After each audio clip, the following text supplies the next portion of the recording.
हद सा नहीं है इंस्पेक्टर साहब, हत्या है हत्या। मेरी पत्नी को मेरी मां ने जलाकर मार डाला है। एक औरत होकर दूसरी औरत, वो भी अपनी बहू, उसको आपने जिंदा जला डाला। मैंने सपने में भी नहीं सोचा था कि मुझे उस घर में रोकने के लिए आप इस हद तक गिर जाएंगी। चूल्हा लाइटर से जलाया जाए तो माचिस की कोई आवश्यकता पड़ेगी ही नहीं, और पुलिस ने ये माचिस की तीली मिसेस पटेल के रसोई घर से बरामद की है। लेकिन खिड़की खुली हो या बंद, क्या फर्क पड़ता है? वरुण, इस केस में अगर आगे बढ़ना है तो रसोई घर की उस खिड़की को खोलना हो। What? खिड़की खुली थी, लेकिन घर वालों का तो कहना है कि शायद खिड़की बंद थी। शायद अब प्रोसिक्यूटर महोदया, शायद बहुत ही विशाल शब्द है जिसके दायरे में बहुत कुछ आता है। वास्तविकता की बात करें, वास्तव में उस रसोई घर की खिड़की खुली थी। और आप ये बात कैसे जानते हैं? क्योंकि पटेल परिवार के रसोई घर की खिड़की पश्चिम दिशा में है और रसोई घर का द्वार पूर्व दिशा में है। तो ये कि पवन जो है सवेरे सवेरे वो पश्चिम से पूर्व दिशा की ओर चलती है, जिसके कारण चूल्हा जलाते ही चूल्हा बुझ जाता है। उस दिन भी ऐसा हुआ था ना सरजू? ठीक कह रहा हूं मैं? जी साहब, 3 बार गैस बुझी थी, पर उसके बाद भी लौ हवा से हिल रही थी। आप सही है साहब, खिड़की खुली थी।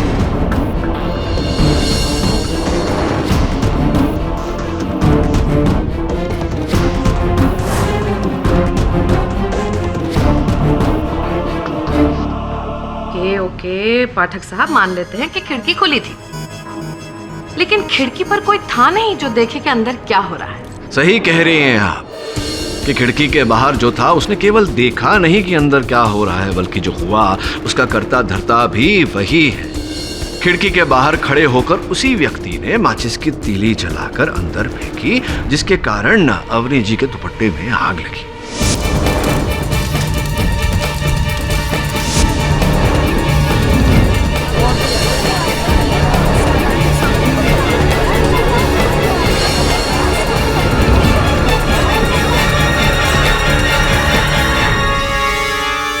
Are you serious? सोचिए जरा पाठक साहब, अवनी और खिड़की के बीच में कम से कम 10-12 फुट का तो फासला होगा। जी होगा। तो फिर इतनी दूर से माचिस आकर लगेगी और अवनी के कपड़ों में आग लग जाएगी, दूरी बहुत ज्यादा नहीं है? नहीं, हम तो स्कूल में क्या करते थे। अच्छा, आप नहीं कर सकती? आप भी कर सकती हैं, कोशिश कीजिए। देखिए पाठक साहब, सिर्फ आपकी तसल्ली के लिए So sweet. मैं ट्राई करके देखूंगी कि माचिस जाती है कि नहीं इतनी दूर। माचिस ओ, आप पीते नहीं? हाँ जी। सरजू भी था होगा। सरजू, माचिस नहीं। देखो, तुम्हारे मुंह से बीड़ी की बदबू आ रही, माचिस जेब में होगी। देखो, कम ऑन। सिर्फ आपकी तसल्ली के लिए पाठक साहब। जी। ट्राई करती हूँ, मैंने कभी किया नहीं।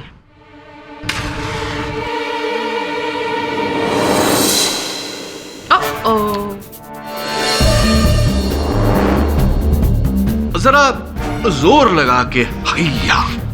ओके, जोर लगा के हैया। ये तो थोड़ी ही दूरी पर गया, ज्यादा फर्क नहीं है। राइट। वो क्या है ना अभियुक्त पक्ष महोदया, कुछ बातें ऐसी होती है जहाँ एक जिनाना नजाकत काम आती है, और कुछ बातें ऐसी होती है जहाँ मर्दाना शक्ति काम आती है, ताकत काम आती है। अपनी शक्ति दिखाइए। आई तो जरा और दूरी बढ़ाए। होगी अब कुछ 15-16 फीट की दूरी।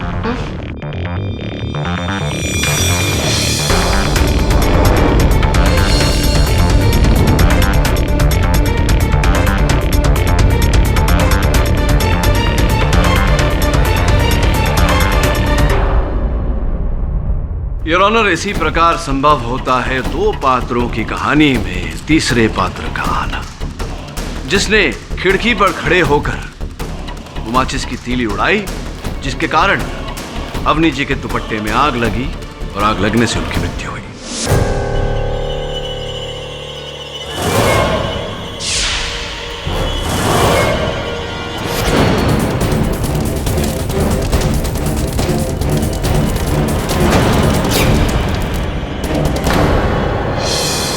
और वो तीसरा योर ऑनर घर का ही कोई सदस्य था।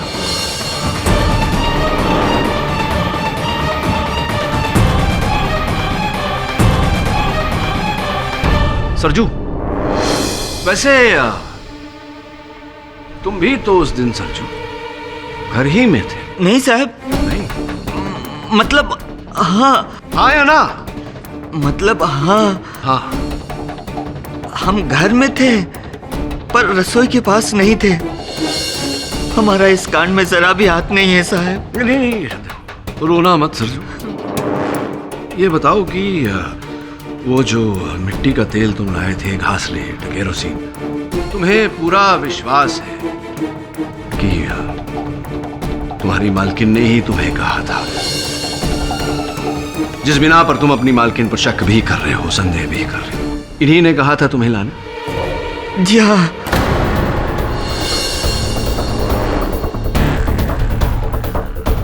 तो क्या मुंह जुबानी कहा था कि सरजू जाकर बाजार से घासलेट ले आओ, ऐसा कहा था तुमसे? नहीं कहा था। पर रोज हमको पर्ची पे लिख के बाजार से सामान लाने के लिए कहती है। अच्छा। उसी पर्ची में बाकी सामान के साथ 5 लीटर घासलेट भी लिखा था। तो मिसेस पटेल ने तुम्हारे सामने पर्ची लिखकर तुम्हें हाथों में दी और कहा कि इस पर्ची में जो लिखा है ले आओ। अरे नहीं, रोज सुबह लिख देती है, फ्रिज पर लगा देती है। हमने वो पर्ची फ्रिज से ही निकाली थी। राइट। तो ये है वो पर्ची और ये लिखावट मिसेस पटेल की है।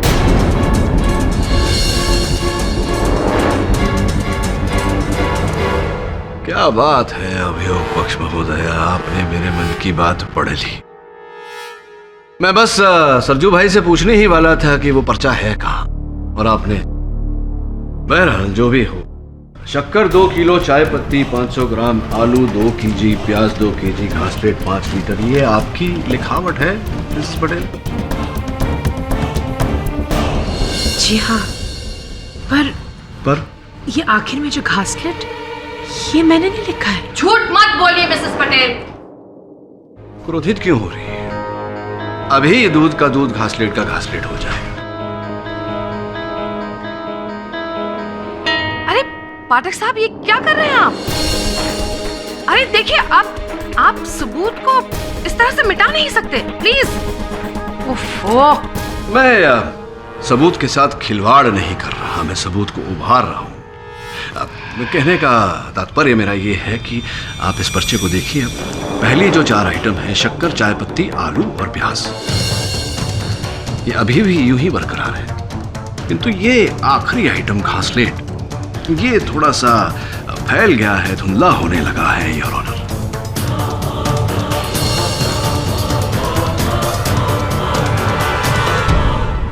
इसका अर्थ ये हुआ योर ऑनर कि पहली 4 आइटम बॉल पॉइंट पेन से लिखी गई है, इसीलिए नहीं फैली।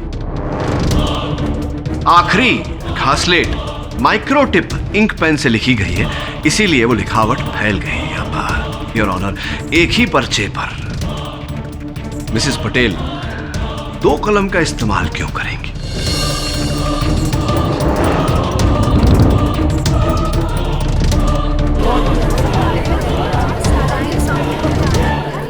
दो कलम यानी कि 2 व्यक्ति, एक मिसेस पटेल और दूसरा वो जो मिसेस पटेल को फंसा रहा है इस केस में।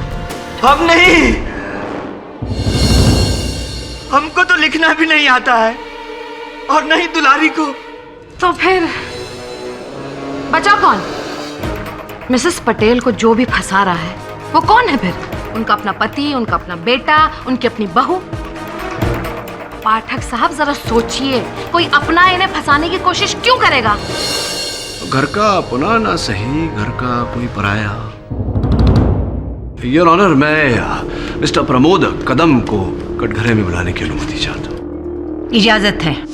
प्रमोद जी, आप अवनी जी के बहुत पुराने मित्र हैं, कॉलेज के दिनों के। जी, बट एक्चुअली सर, मेरी बहन सविता अवनी की बेस्ट फ्रेंड थी। आपकी बहन सविता अवनी की बेस्ट फ्रेंड थी, तो फिर क्यों अवनी के मृत्यु से पहले और मृत्यु के बाद उनके मोबाइल फोन पर आपके नंबर से किए गए अनेक कॉल दर्ज हैं? क्यों ऐसा?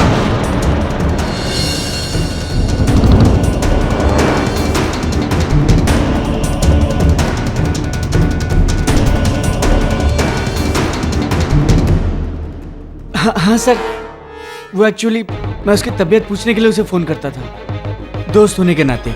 और मिस्टर पाठक, मुझे नहीं पता था कि वो गुजर चुकी थी। एक्चुअली उस दौरान मैं दिल्ली में था। अच्छा, दिल्ली से आया मेरा दोस्त। ये कुछ अद्भुत लगा मुझे कि उनकी मृत्यु से पहले भी दिन प्रतिदिन आपने इतने कॉल किए उन्हें, पर एक भी कॉल आपका उन्होंने उठाया नहीं, आपसे बात नहीं की। स्पष्ट है कि आपसे कोई संपर्क नहीं रखना चाहती थी। जी पता नहीं। अरे पता होना चाहिए, आप प्रेम करते थे अवनी से। प्यार नहीं सर, अब आप ये कैसे कह सकते हैं? अरे लिखा हुआ है प्रमोद जी, यहाँ आपके हाथों पर, योर ऑनर।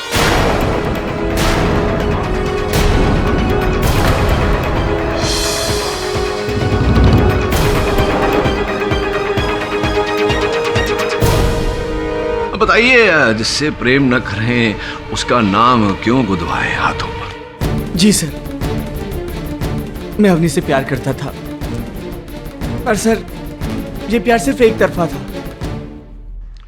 एक तरफा प्यार, एक तरफा प्रेम, एक तरफा जुनून, वेरी डेंजरस। और यही जुनून आपको उसके घर तक खींच लाता था। जिस दिन उनकी मृत्यु हुई उस दिन भी आप उनके घर के बाहर थे या नहीं? हाँ सर, पर इसका मतलब ये तो नहीं कि मैंने उसको मारा है। नहीं प्रमोद जी, मैंने ऐसा कब कहा कि आपने उन्हें मारा है? हाँ, पर सर मैं आपको बता सकता हूँ कि उसे किसने मारा है। रियली? किसने?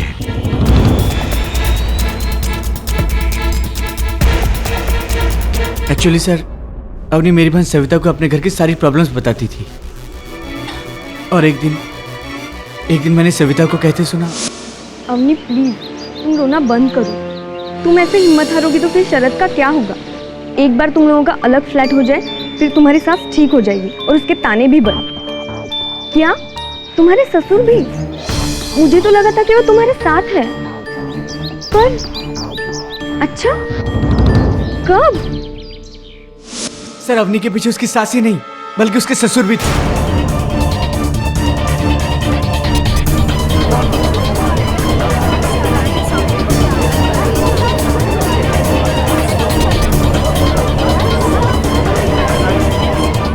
वरना वो क्यों उनकी शिकायत करती? ये भी वजह है उसकी मौत के पीछे। मैं बताता हूं कि अवनी मेरे बारे में बुरा क्यों सोचने लगी थी। सौदामिनी की वजह से। उसी ने मुझे उसके पास भेजा था, ये कहकर कि अवनी तुम्हारा ज्यादा आदर करती है तो तुम उसका मन बदलने की कोशिश करो। कौन है? बेटा कुछ बात करनी थी, अंदर आ सकता हूँ? अरे पापा आइए ना। अवनी बेटा, तुम मुझे अपने पापा की तरह समझती हो ना? बेटा तो एक विनती करनी थी आपसे, आप लोग प्लीज घर छोड़ के मत जाओ।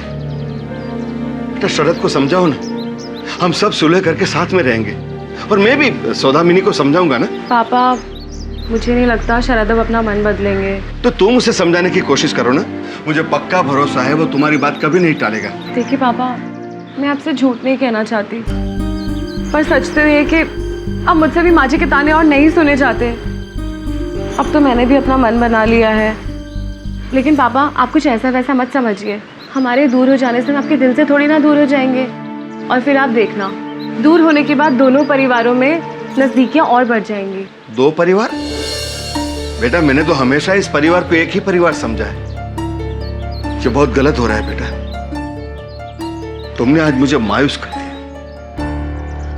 पापा सर अब आप ही बताइए, क्या इतनी छोटी सी मायूसी के लिए क्या मैं इतनी घिनौनी हरकत कर सकता हूं? नहीं सर, सर मेरा यकीन कीजिए, मैंने अवनी को नहीं मारा। और फिर सर, उस दिन तो मैं रसोई घर में भी नहीं था। नहीं, रसोई घर में तो आप नहीं थे, लेकिन हो सकता है रसोई घर के बाहर आप थे, खिड़की पर, जहां से अवनी जी के दुपट्टे को आग लगाई गई। नहीं सर, उस वक्त मैं अपने हॉल में था। केतकी सुबह से दिखाई नहीं दे रही। पता नहीं कहाँ है, 2 बार आवाज दी पर। केतकी!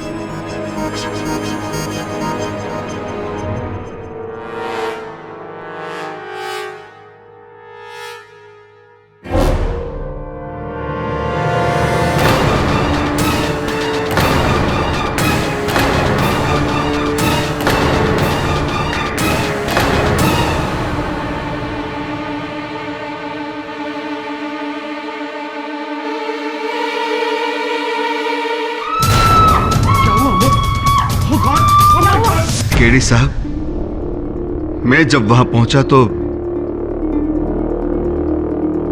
बहुत देर हो चुकी थी। पाठक साहब, प्लीज प्लीज प्लीज, ये बातों को गोल गोल घुमाना बंद कीजिए। बिला वजह के लिए आप लोगों पर शक कर रहे हैं। आप खुद कह रहे हैं ना कि अवनी के कपड़ों पर पहले से घासलेट था। So why are you not trying to prove के घासलेट आया कैसे, किसने डाला? अरे अद्भुत बात है मिस शर्मा, एक बार फिर से आपने मेरे मन की आवाज सुन ली। यही करने जाने वाला था मैं। पर चलिए, सलाह देने के लिए धन्यवाद। जी हाँ, माना कि उस दिन अवनी के साथ सिर्फ मैं था कमरे में, लेकिन नहाने के बाद उसने जो कपड़े पहने थे वो सरजू प्रेस करके लाया था।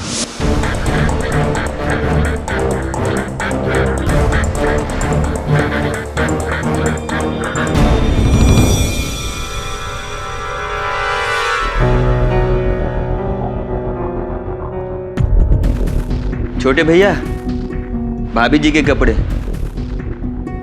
रख दें आप।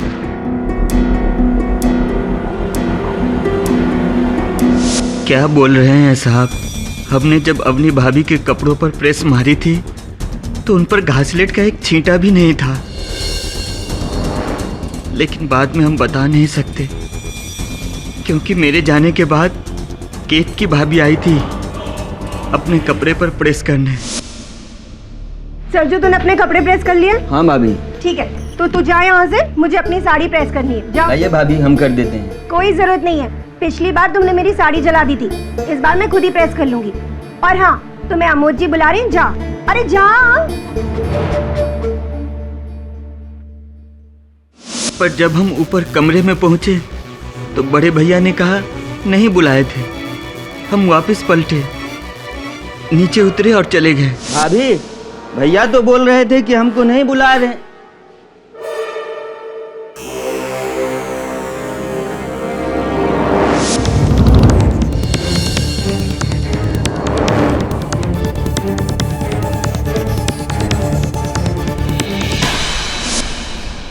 मैंने कुछ नहीं किया, मैंने तो बस अपनी साड़ी प्रेस की और फिर मैं वहां से चली गई। और अवनी के कपड़ों को तो मैंने छुआ तक नहीं।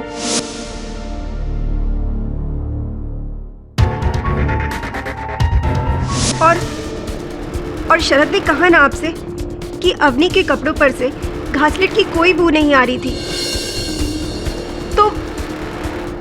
तो मैं या सरजू दोषी कैसे हो सकते हैं? चलिए छोड़िए, ये बताइए कि जब अवनी अपने कमरे से बाहर निकल के रसोई की ओर जा रही थी तब आपकी वहां रास्ते में भेंट हुई थी, कोई बातें हुई थी अवनी जी के साथ?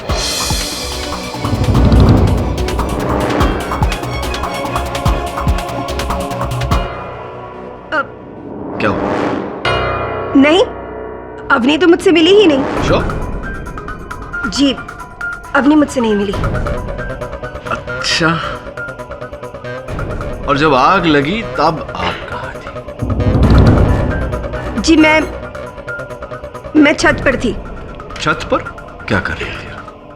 जी, मैं छत पर कपड़े सुखा रही थी। तो किसी ने, घर के किसी ने, आसपास के पड़ोसी ने आपको देखा होगा छत पर? वो दरअसल मैं सीढ़ियों पर थी, छत पर जा रही थी।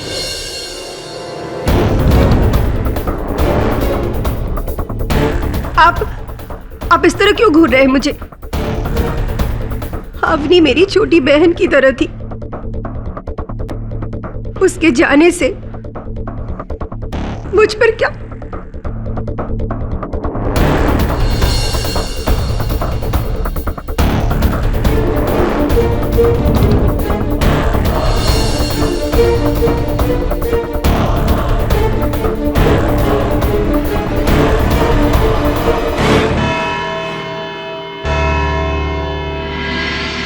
देखा, मैंने बोला था ना, ये फुल प्लानिंग एक आदमी का नहीं हो सकता है। ये टीम वर्क है, गैंग, फैमिली गैंग। सास, ससुर और वो बड़ी बहू सबने मिलकर वो बेचारी छोकरी को मारा होगा।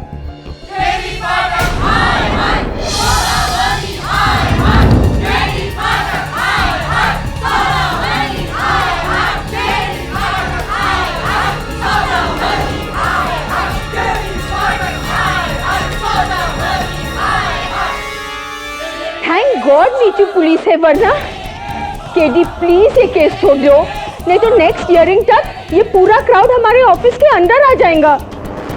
मिसेस विलिमोरिया। सर, मुझे तो उस प्रमोद का भी कोई कनेक्शन लगता है। वो सन की आशिक जो अपने ठुकराए प्यार का बदला लेता है। देख वरुण, जब तक हमारे पास कोई ठोस सबूत ना हो, हमारी हर दलील अदालत में महज एक कहानी ही होगी। सबूत हम देंगे केडी साहब। मिस्टर मिसेस शास्त्री, आइए प्लीज बैठिए। लोग कुछ भी कहें, पर मुझे आपसे कोई गिला नहीं है मिस्टर पाठक। मैं अच्छी तरह से जानता हूं कि आप तो बस अपना काम कर रहे हैं, सच की तलाश। मिस्टर शास्त्री, मुझे पूरा विश्वास है और मैं आपको भी विश्वास दिलाता हूं कि सौदामिनी ने आपकी बेटी को नहीं मारा। अगर ऐसा होता तो मैं भगवान के लिए चुप हो जाइए। तो किसने मारा मेरी अवनी को? वहाँ रसोई में दूसरा कौन था? पैसे लेके आप भी। शांत हो जाओ निर्मला, ये क्या कुछ भी बोले जा रही हो? साहब, आप इसकी बात पे ध्यान मत दीजिएगा। मैं आपकी इस बात से सहमत हूं कि हमारी बेटी को उसकी सास ने नहीं, बल्कि घर के किसी दूसरे सदस्य ने मारा है। माँ बेटी हमेशा बातें छुपाते थे, लेकिन आज सुबह इसने मुझे बताया अवनी के बारे में। पर लोग सिधारने से 4 दिन पहले अवनी ने इससे फोन पे बात की थी। क्या तुझे 20 लाख रुपए चाहिए? पर क्यों बेटा? अरे इतने पैसे मैं तुझे कहाँ से लाके दूं? माँ, वो जो बोरीवली वाला हमारा मकान बिका था, उसके पैसे जो लॉकर में रखे हैं 2 महीने के लिए उधार। अरे बेटा, वो तो तेरी छोटी बहन की शादी के लिए, लेकिन इतने पैसे की जरूरत किसको आन पड़ी? शरद को। माँ, एक नई बिजनेस स्कीम में शरद के पास 20 लाख रुपए कम पड़ रहे हैं, तो आप प्लीज हमें वो वाले पैसे दे दो। और देखना, बिजनेस स्टार्ट होते ही 3 महीने के अंदर डबल प्रॉफिट, और 2 महीने में आपके पैसे भी वापस। सच माँ, ये सब बातें मुझे तेरे पापा को बतानी पड़ेगी। माँ प्लीज, आप पापा से कुछ मत कहना। माँ, आप उनका नेचर जानती हो ना, पापा बिल्कुल नहीं मानेंगे। आप प्लीज बस एक काम करो, आप वो मुझे लॉकर से पैसे निकाल के दे दो बस। नहीं, बिल्कुल भी नहीं। मैं इतनी बड़ी बात तेरे पापा से नहीं छुपा सकती। अरे कहीं ना कहीं, कभी ना कभी तो ये सब बात उनको पता चल जाएगी ना। बहुत बड़ी मुश्किल हो जाएगी माँ, आप नहीं समझ रही हो। प्रॉब्लम तो कुछ और ही है। अरे क्या मैं नहीं समझ रही हूँ? और कौन सी प्रॉब्लम? और कौन सी दूसरी प्रॉब्लम आ जाएगी तुझे? बता बेटे।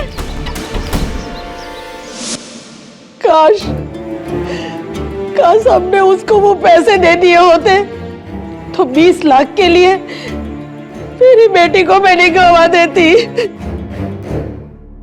मिसेस शास्त्री, बात पैसों की होती तो। पैसों के लिए साहब उसने हमारी बच्ची को मारा। हमने पैसे नहीं दिए इसीलिए साहब। लेकिन शरद ने तो कभी ऐसा कहा नहीं, जताया भी नहीं कि उसे पैसों की आवश्यकता है। पर वो क्यों कहेगा साहब? वो क्यों कहेगा? वो तो अपनी माँ को दोषी ठहराकर साफ बच रहा है साहब, साफ बच रहा है। शरद? हाँ साहब। क्या मैंने अवनी से पैसे मांगे 20 लाख? कब और मैं क्यों मांगूंगा उससे? पता नहीं, हो सकता है कोई नया बिजनेस वेंचर। मिस्टर पाठक, मेरी एक बहुत अच्छी नौकरी है।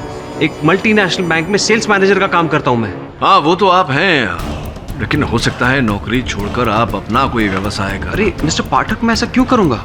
अगले महीने मुझे वाइस प्रेसिडेंट बना रहे हैं वो, रहने के लिए फ्लैट, गाड़ी, ड्राइवर। और आपको लगता है कि मैं ऐसी नौकरी छोड़कर कोई भी बिजनेस शुरू कर दूंगा? वेट अ मिनट, आपको लग रहा है कि मेरी पत्नी अवनी की मौत में, उसके मर्डर में मैं मिला हूं?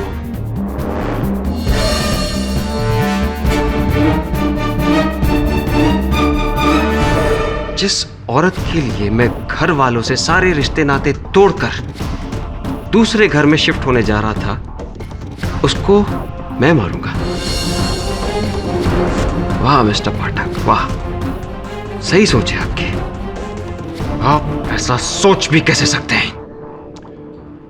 तो फिर क्या कारण हो सकता है कि आपकी पत्नी ने उनके घर वालों से झूठ बोलकर ये क्यों मंगवाए होंगे 20 लाख रुपए?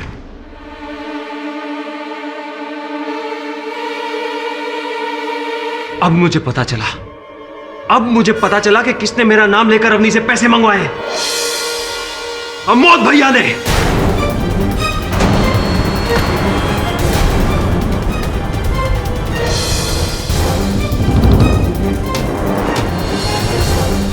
उन्हीं के ऊपर बाजार में 20 लाख रुपए की उधारी है। जब उनके खिलौनों का बिजनेस ठप हुआ था तब।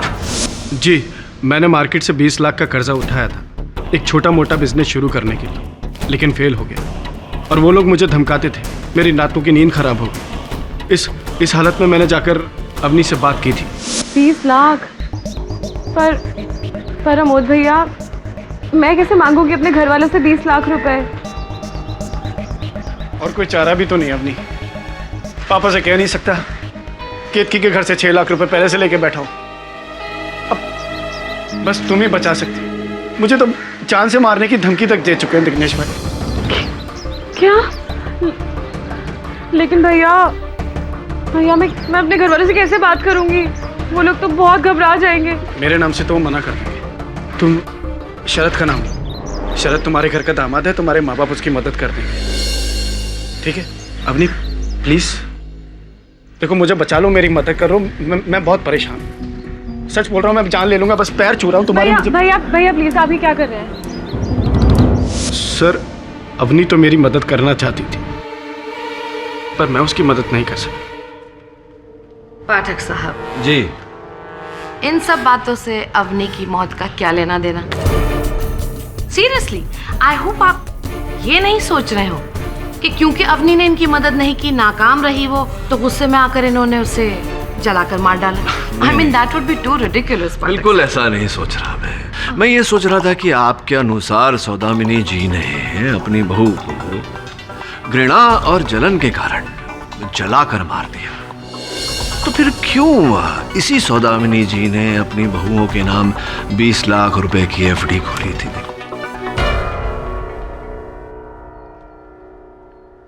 सही है मेरी बात? जी, केतकी ने एक बार बताया था। क्या ये भी बात सही है कि अगर दोनों बहुओं में से किसी एक बहू को कुछ हो जाता तो वो सारा रुपया, वो सारा पैसा दूसरी बहू को मिल जाता, यानी कि आपकी पत्नी केतकी को?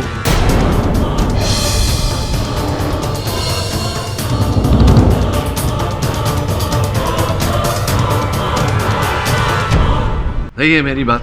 जी। और फिर वो रुपया आप लेकर के बड़ी आसानी से ये जो ऋण आपके सर पर है जिग्नेश भाई का, वो चुकता कर देते हैं। नहीं, आप सच कह रहे हैं। माना कि अवनी की मौत से फायदा हुआ था, लेकिन हमने उसे मारा नहीं है। पर लाभ तो हुआ आपका। वो लोग तो मुझे परेशान कर रहे थे, और वैसे भी उस दिन मैं रसोई घर में नहीं था, मैं अपने कमरे में था, जिग्नेश भाई से फोन पर बात कर रहा था। जिग्नेश भाई, देखिए, मैं धमकियों से डरने वाला नहीं हूँ। अरे आप भूले मत, जब आपने नया बिजनेस शुरू किया था सूरत में, तो मैंने ही आपकी हेल्प की थी। एमएलए से मैंने बात की थी आपकी। क्या हुआ? योर ऑनर, मिस्टर अमोद बिल्कुल सच कह रहे हैं, क्योंकि जब अवनी जल रही थी ये फोन पर बात कर रहे थे। ये रहे इनके फोन के रिकॉर्ड्स, जिससे साबित होता है कि फोन पर बिजी थे, ना कि आपके मुताबिक खिड़की में खड़े होकर तीलियां फेंक रहे थे।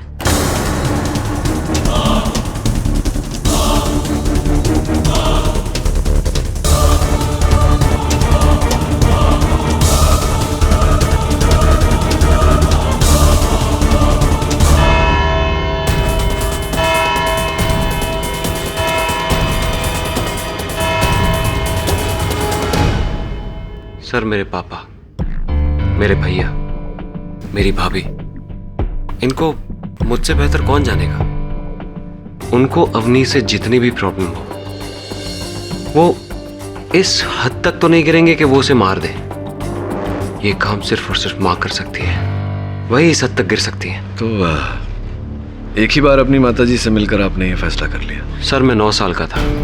I was 9 years old जब मुझे एक हनी बी ने काटा था।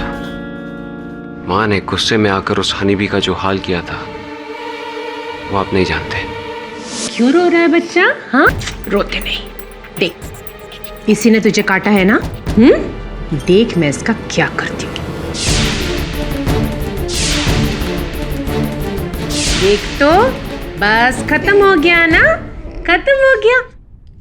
जो भी मेरे बेटे पर बुरी नजर डालेगा उसका यही हाल होगा। लेकिन तू कभी रोना नहीं, हाँ? ठीक है? उनको एक भयंकर ऑब्सेशन है मेरे लिए। मैं आपको कैसे समझाऊं? एक सलाह देता हूं आपको। अपनी माताजी से मिलिए, विस्तार में उनसे बात करिए। आपको भी विश्वास हो जाएगा कि अवनी को उन्होंने नहीं मारा। साबित कीजिए, प्रूव इट। फिर आपको मुझसे ये सब बातें कहने की कोई जरूरत नहीं पड़ेगी। इनफैक्ट अगर आप ये साबित करते हैं कि माँ ने अवनी को नहीं मारा, तो आप मुझ पर एक बहुत बड़ा फेवर करेंगे। मुझे माँ पर फिर से भरोसा होगा। एक माँ को अपना बेटा मिलेगा और मुझे अपनी माँ फिर से मिल जाएगी। It will be a big favour. अब जिसने भी ये कांड किया है वो तो बहुत जल्द पकड़ा ही जाएगा। सत्य तो सामने आ ही जाएगा। No two ways about it. वो तो आप बेहतर जानते हैं। मैंने जो खोया है वो सिर्फ मैं ही जानता हूं। I'm sorry, I'm getting late for work. मुझे ऑफिस जाना है। ओके।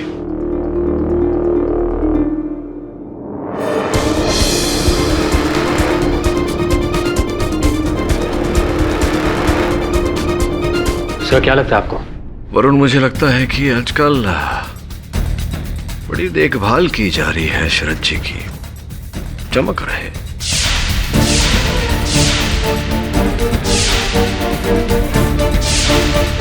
मुझे एक बार फिर पटेल हाउस जाना होगा।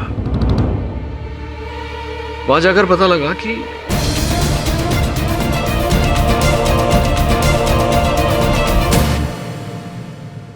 मिसेस पटेल, शरद और अवनी का रिश्ता किसने करवाया था? मैंने। पहले तो घर के सब लोग इस रिश्ते के खिलाफ थे, पर मुझे पूरा यकीन था कि अवनी से बेहतर बहू हमें मिल ही नहीं सकती। और शरद की क्या राय थी इस रिश्ते को लेकर? शरद भी पहले इस रिश्ते का खिलाफ था। क्यों? खिलाफ क्यों था? वो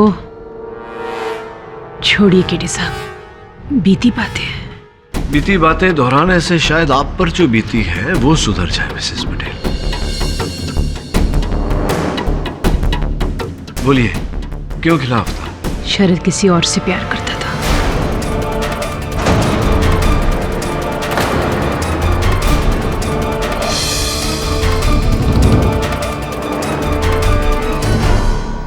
पर वो लड़की मुझे पसंद नहीं थी। क्यों? मुझे वो लड़की चरित्रहीन लगती थी। रेणुका में क्या खराबी है? अच्छा ही क्या है ये बता। ना कुछ आगे है, ना पीछे है, ना खानदान का था पता है, और तो और बड़ों से बात करने की तमीज भी नहीं। तुझे ध्यान है माँ से किस तरह से उसने गंदी तरह से बात की थी? शरद, वो लड़की तुम्हारे लिए ठीक नहीं है, बिल्कुल भी संस्कारी नहीं है। भाभी वो जैसी भी है मुझे पसंद है ना, मैं उससे प्यार करता हूँ और मैं उसी से शादी करूंगा। और ये बात आप माँ से कह दीजिए। देख शरद, माँ के रहते हुए तो वो लड़की इस घर में आ नहीं सकती। तू जानता है ना माँ को, वो बहुत जिद्दी। अगर माँ जिद्दी है तो मैं कम जिद्दी नहीं हूँ। मैं घर छोड़कर चला जाता हूँ। तू माँ बाप को छोड़ देगा एक लड़की के लिए? पर मुझे बहुत खुशी हुई थी जब शरद ने मेरी बात मान लिया। भैया, मैं अवनी के साथ शादी करने के लिए तैयार हूँ।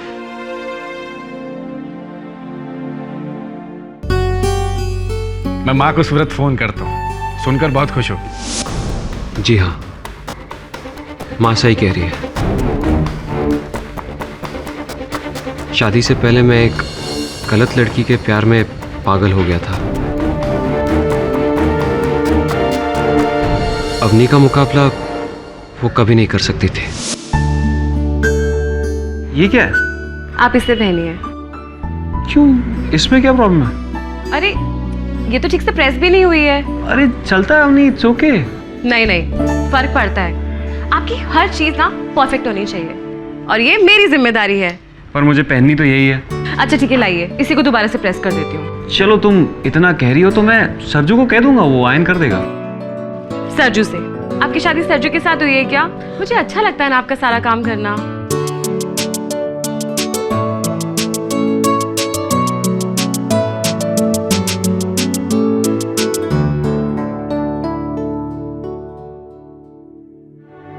आई माँ जी। अवनी, ये थैंक गॉड कुछ हुआ नहीं तुम्हें। ओके, तो अब आपका ब्याह के बाद उस गलत लड़की से कोई संपर्क नहीं रहा? जी नहीं, अब शादी से पहले मैंने रेणुका से सारे संबंध तोड़ दिए थे। सारे संबंध आपने तोड़ दिए? जी। वैसे मिस्टर पटेल, सुना है मैंने कि आजकल आप अपने घर में नहीं रह रहे।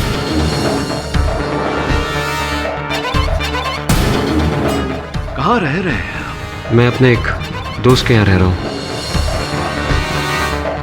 कहाँ? अंधेरी में। अंधेरी में? जी।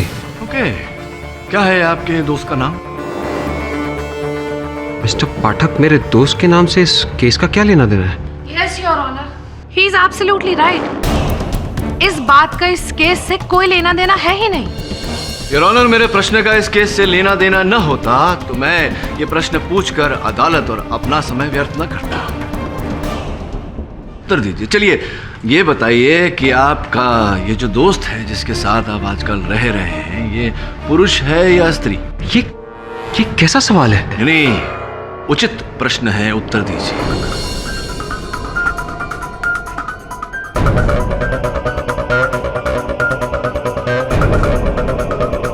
पुरुष है, अरविंद ठक्कर। झूठ क्यों बोल रहे हैं आप मिस्टर पटेल? क्योंकि आजकल आप अंधेरी में अरविंद ठक्कर के साथ नहीं, मलाड में रेणुका श्रॉफ के साथ रह रहे हैं।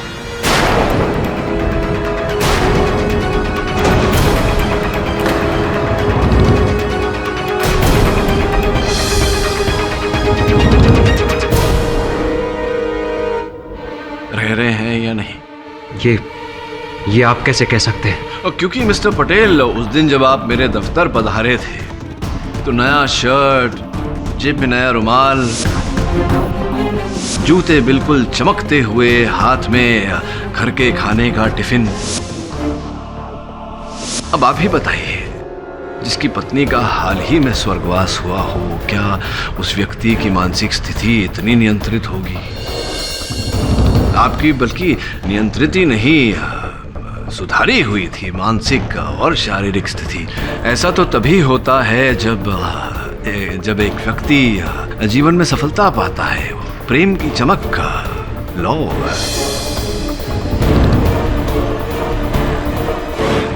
सच तो ये है मिस्टर पटेल कि आप तब भी और अब भी रेणुका श्रॉफ से ही प्यार करते हैं।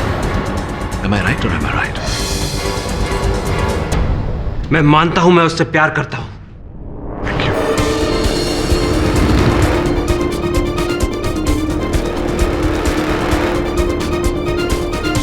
और अब मैं उससे शादी भी करना चाहता हूं। मिस्टर मिस्टर पाठक, ये मेरा ज्यादती मामला है। उसका अवनी की मौत से कोई लेना देना नहीं है। लेना देना है मिस्टर पटेल, लेना देना है, क्योंकि आप अब नहीं हमेशा से रेणुका से ही प्यार करते थे, उसी से शादी करना चाहते थे। लेकिन जब आपकी माता जी ने इस संबंध का विरोध किया, तब आपने इनका खेल इन्हीं पर पलटा। आपने इनकी पसंद की हुई लड़की अवनी से शादी की और सोचा कि 6 महीने में इसे मार कर रास्ते से हटा देंगे और उस हत्या का आरोप माताजी पर डालेंगे ताकि वो भी रास्ते से हट जाए।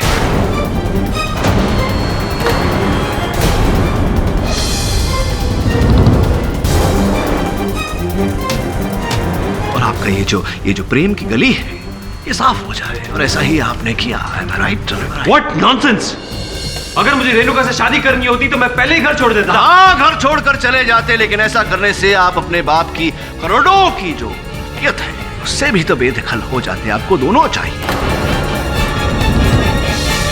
प्रेम और पैसा, लोभी हैं आप। अच्छा, तो अब आप ये कहना चाहते हैं कि अवनी को मैंने मारा है। लगता है आपकी याददाश्त कमजोर हो गई mister Pathak, and you don't even know the facts. उस दिन रसोई में सिर्फ मां और अवनी ही थी। क्षमा चाहता हूं मिस्टर पटेल, यह संभव है कि उम्र होने के कारण मेरी स्मरण शक्ति जरा कमजोर हो गई हो, किंतु जहां तक मुझे याद है, अवनी जी के कपड़ों पर घासलेट आप ही ने डाला था।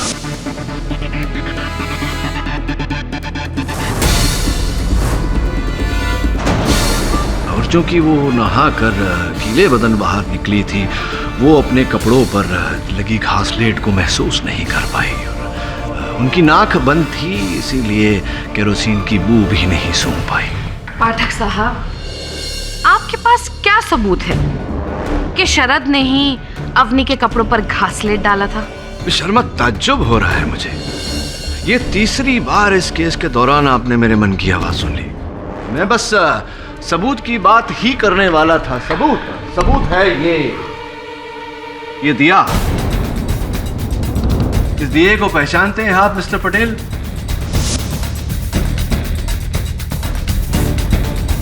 ये मेरे मंदिर का दिया है। तो आपके मंदिर का दिया है ये। आपने अपने कथन में 1 बार नहीं, 2 बार नहीं, 3 बार कहा है कि जिस समय अवनी नहाकर बाहर निकली, आप अपने कक्ष में, अपने मंदिर में दिया जला रहे। हाँ, तो ये मिस्टर पटेल के उसके बाद अवनी को आग लगी, आप अवनी को अस्पताल लेकर गए, अपनी मां को दोषी ठहराया, अपने घर वालों से लड़कर आपने घर छोड़ा। उस समय में न उस समय के बाद किसी ने आपके मंदिर को या आपके मंदिर में रखे दिए को छुआ, इसीलिए फॉरेंसिक्स ने उस दिए पर आपकी उंगलियों के निशान पाए। अब शर्मा पूछने वाली हैं कि दिए पर आपकी उंगलियों के निशान होना क्या बुरी बात है, जबकि आपने स्वयं कहा है कि आप दिया जला रहे थे। कोई बुरी बात नहीं है तब तक जब तक कि फॉरेंसिक्स उंगलियों के निशान के साथ साथ, योर ऑनर, घासलेट की ट्रेसेस न पाए। किंतु यहां फॉरेंसिक्स ने घासलेट के ट्रेसेस पाए।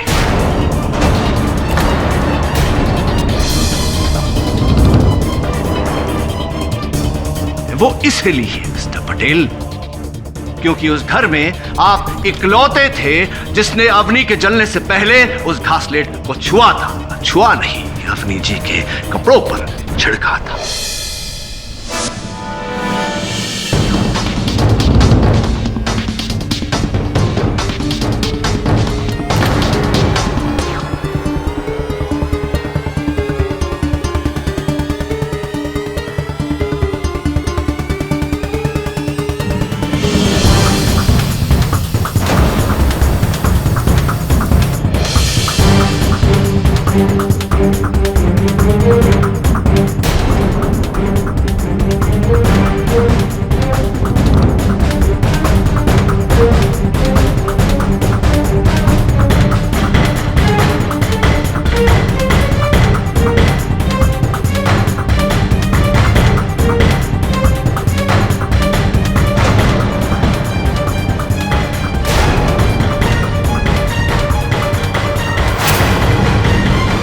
चल क्या रहा है?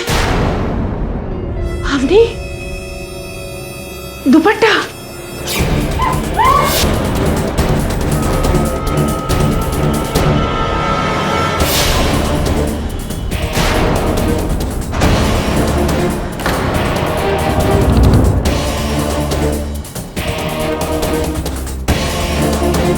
मेरे इतना कुछ कहने के बाद भी आप चुप हैं।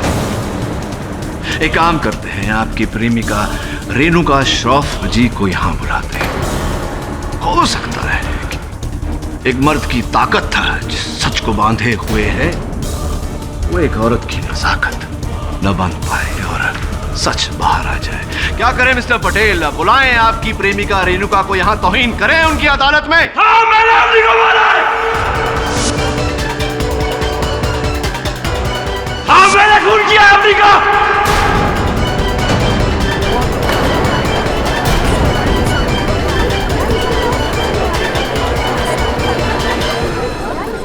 मैंने अम्मी को मारा और अपनी माँ को भी मैंने ही फंसाया। वो कास्लेट को नोट लिखकर ये सारा प्लान रेणुका का, इसमें मेरा कोई हाथ नहीं, उसी ने मुझे कहा था ये सब करने के लिए। माँ हम दोनों की शादी के खिलाफ है, बल्कि उन्होंने तो एक लड़की भी पसंद की है मेरे लिए। मैं वो घर छोड़ रहा हूँ रेणुका। ये बेवकूफी तुम नहीं कर सकते हो शरद, क्योंकि जिस दिन तुमने वो घर छोड़ा उसके अगले ही दिन वो लोग प्रॉपर्टी में से तुम्हारा नाम कटवा देंगे। कटवाने दो, मेरी सैलरी काफी हम दोनों के लिए। आजकल की नौकरी का क्या भरोसा, और क्या तुम्हारा जॉब तुम्हें वो लाइफस्टाइल दिला सकता है जो तुम्हारे पापा का बिजनेस दे रहा है? तुम उनके खिलाफ नहीं जा सकते। तो तुम क्या चाहती हो रेणुका, कि मैं अपनी माँ की पसंद की हुई लड़की के साथ शादी कर लूं? हाँ, क्या? मैं चाहती हूँ कि तुम अपनी माँ की पसंद की लड़की से शादी कर लो। कि तुम क्या कह रही हो रेणुका? तुम पागल हो गई? What is wrong with you? मैं पागल नहीं हुई हूँ शरद, मैं जो कह रही हूँ वैसा करो। अपनी माँ की पसंद की लड़की से शादी कर लो। वो क्या नाम है उसका? अवनी। अवनी, अवनी से शादी कर लो और उसे इतना प्यार दो, इतना प्यार दो कि हर किसी को लगे कि तुम इस शादी से बहुत खुश हो और मुझे भूल गए हो। फिर 6 महीने बाद हम अपनी चाल चलेंगे। चाल? कैसी चाल? मैं सच कहता हूँ, उसी ने मुझे कहा था ये सब करने के लिए।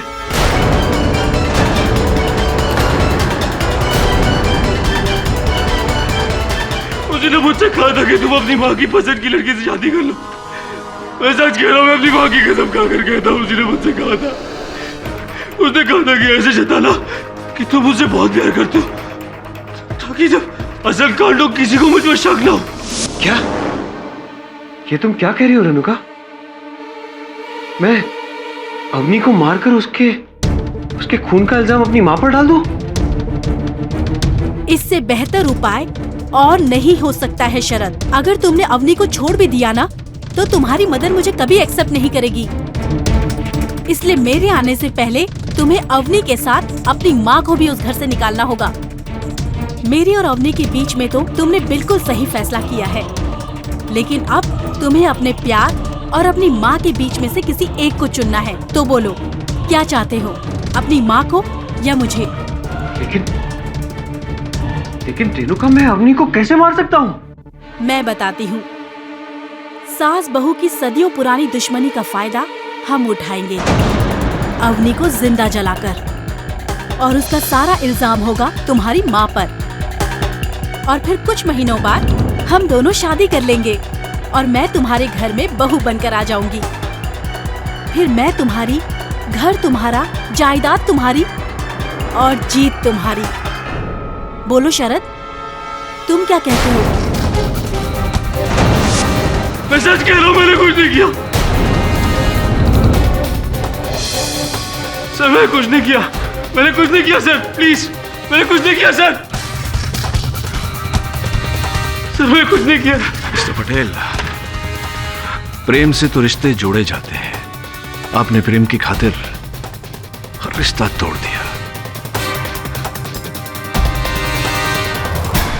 उम्मीद करता हूं कि आप आगे प्रेम करने वालों के लिए उदाहरण बने। तो डिफेंस रेस्ट योर ऑनर। ये अदालत शरद पटेल के इकबाल जुर्म के बाद शरद पटेल और रेणुका श्रॉफ को गिरफ्तार करने का हुक्म देती है और मिसेस सौदामिनी पटेल को इस केस से बाइज्जत बरी करती है। The case is closed.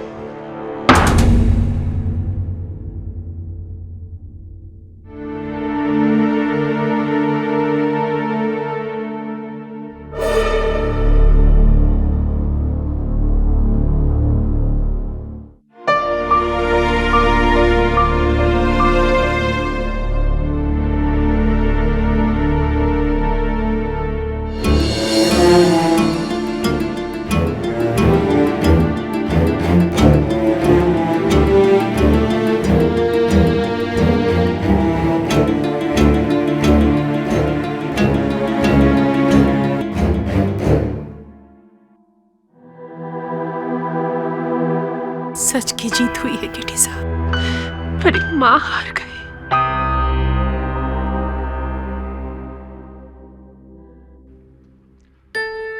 जन्म के बाद कुछ ही वर्ष बच्चा मां की गोद में रहता है, उसके बाद सदा मां के दिल में रहता है। इस दिल को मत तोड़िए, प्रॉमिस।